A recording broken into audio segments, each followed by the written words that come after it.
Hi there, I am Adem Kirbas here from Ordu in Turkey. It is a rainy July day in Turkey.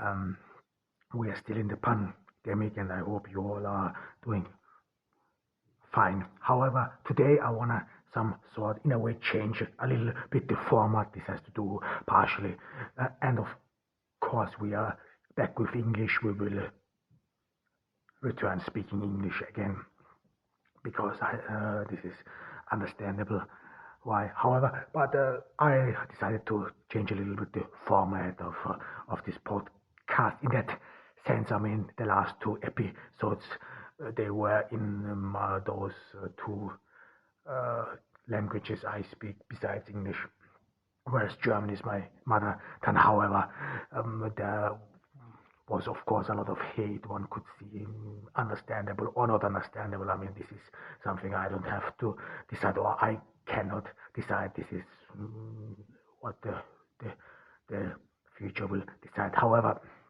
but I think in that sense, because we talked about a lot of hate, or my hate in that specific sense, and that why we can't get involved. So I want to some sort of philosophize and will about hate, and would like to take everyone with me. I mean, this format is built rather on free association. I mean, I start in a way I don't have anyone, so this means I have some sort of a self conversation. I think about what hate can mean, or where we have to trace. So this is some sort of an open end. I do not give clear guidelines or what I think in the end, or I cannot guarantee any result whatsoever, or that we can come up with a solution or a definition what hate really means. However, I think it is important in that sense, but still that we start with a structure, and the structure is what are again definitions.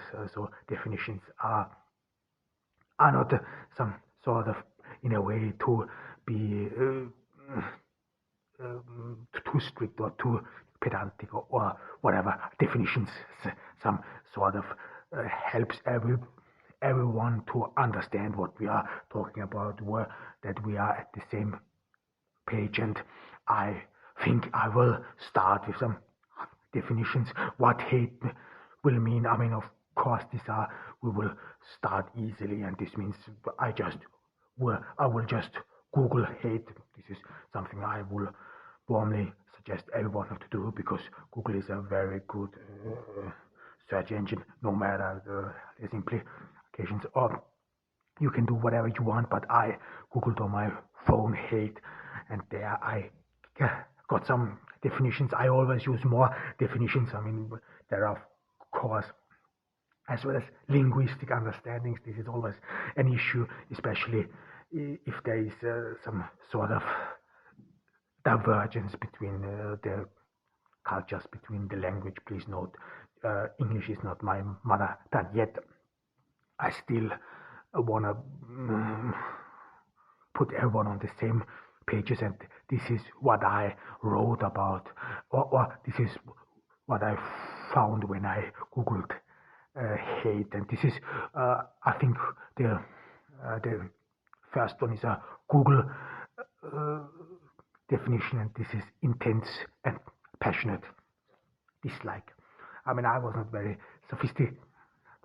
I mean, this dislike, passionate dislike. So this is about an ego and so on, and we will come to that as well. I think this is very interesting. The next definition I saw at Merriam-Webster. This is actually a dictionary, a very good dictionary. Again, you can find it in Google, and there it is: an intense hostility and aversion, usually deriving from fear, anger, or sense of injury. I think this definition is something we will need, especially where it derives from hate.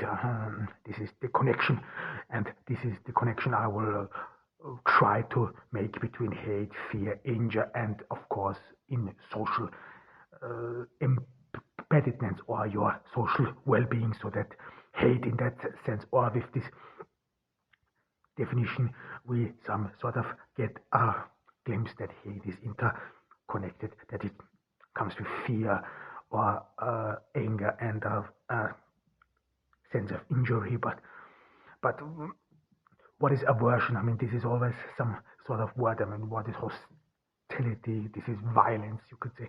But aversion is rather some sort of a mild version of hate. You could say it is some sort of the desire to avoid something. Or I looked up the definition of aversion as well, and this is a tendency to distinguish a behavior or to avoid a thing or a situation, and especially a usually pleasurable one. It is or has been associated with noxious behavior. So we see aversion is in a way trying to avoid something. This is very important, because this is, we will then, or I will later argue that aversion is in a way a mild version, something I just avoid, something whatever it is, I just don't want to deal with it. And we have here another word. I mean, especially I am not a native speaker of English, that's why we Google a lot, and then I want the exact definition of noxious, what is noxious behavior in that definition. And there again we are here at Merriam-Webster, and noxious is defined as physically harmful or destructive to living beings, or it has a harmful influence on your mind and behavior. So, and as well as a feeling of or in general, it's just harmful for your mind. It is so. This would mean aversion, in order to sum it up, that you avoid something which is harmful for your life. It is destructive whatsoever. Either it is physical, or it is imaginatory, or hate, as well as has a feeling of disgust. This is something I will only we will inquire in that as well. I think this is important as well, this element of disgust. So what is disgusting? Because there is some literature and so on, and there are, of course, we have an hate defined in the psychoanalysis. This is that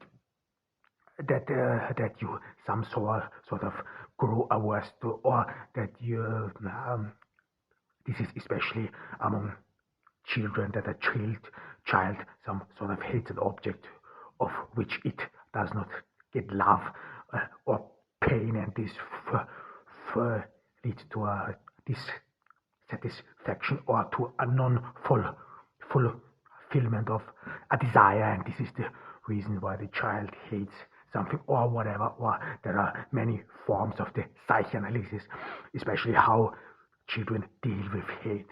For example, if a child is chided by his parent or whatever, then he some sort of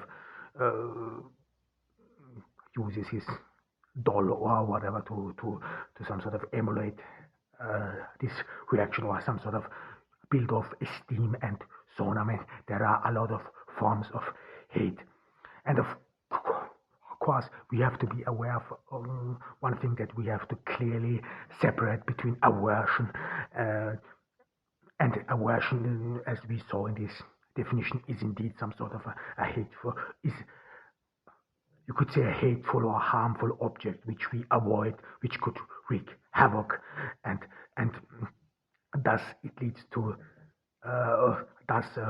we try to avoid being harmed ourselves. Whereas hate, I would say, is way more stronger. Hate goes beyond us just aversion, because hate is rather the dislike of the existence of something. So it is not that you just want to avoid it like you would avoid uh, uh, uh, uh, dangerous situation. Hate goes beyond this. Hate is rather about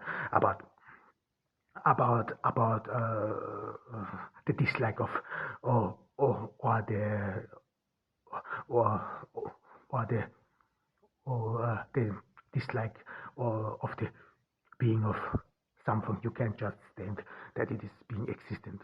I mean, right here, we have to talk a little bit of psychoanalysis. I mean, of course, you have to be aware of one thing, and this is something we have to say, that the psychoanalysis, this is not really science, it is rather philosophy, nevertheless. And I think I talked about it a little while, and this is that despite the fact that it might be unscientific, it is a lot of presumption within the psychoanalysis, and it only pretends to be science. Nevertheless, psychoanalysis has given a deep understanding of the human mind, of a human conscious. Thus, it makes indeed sense that we look into this, how psychoanalysis some sort of try to understand in a way hate, or rather this pleasure. It is frustrating. Nevertheless, and I will there are some shortcomings within the psychoanalysis, and this is of course one thing which other psychoanalysts of course said, like Carl Gustav Jung, who was I mean, who was not really a student of Freud, however, but Carl Gustav Jung rightfully criticized Sigmund Freud, that he only is some sort of narrowed the entire relationship of humans, or of a child to its parents, to a sexual desire, to this one desire. I mean, this is indeed true what he said, and we will try to follow this as well. But in that sense would mean, I mean, in that sense, when you it would mean this is some sort of a micro utilitarism of the psychoanalysis, which is very close to your mind. That this would mean that you indeed seek pleasure in your life, and that everything which deprives you of pleasure, which buries your pleasure, and so on, is then being disliked, is then being hated. So this is what we some sort of go with, because Freud himself, in some of his novels has I mean, he talked about Trieb. Trieb in German is something you have to. I mean, this is a bit difficult to translate, because Trieb in German really means something deep inside you. So it goes beyond then a desire, and you have to be aware. In German, this has especially to do with the psychoanalysis. There is always some sort of a separation between the vocabularies. For example, fear is in German Furcht, and and there is another word, and this is Angst. This means as well as fear, or you could translate it fear, but in German these are separated in that sense, that fear or Furcht would mean that you know what you are afraid of, whereas Angst, fear in that sense, is rather subconscious, that you do not know really the origin of it all, and especially in the psychoanalysis, this plays always a big role between conscious world and subconscious world, and Freud in that sense defined a lot of these dichotomies between this Trieb. I mean, if you want to translate it, it is some sort of an unconscious will, or unconscious desire to do something, and this is he separated between this between a desire, deep desire to live, as well as a deep desire to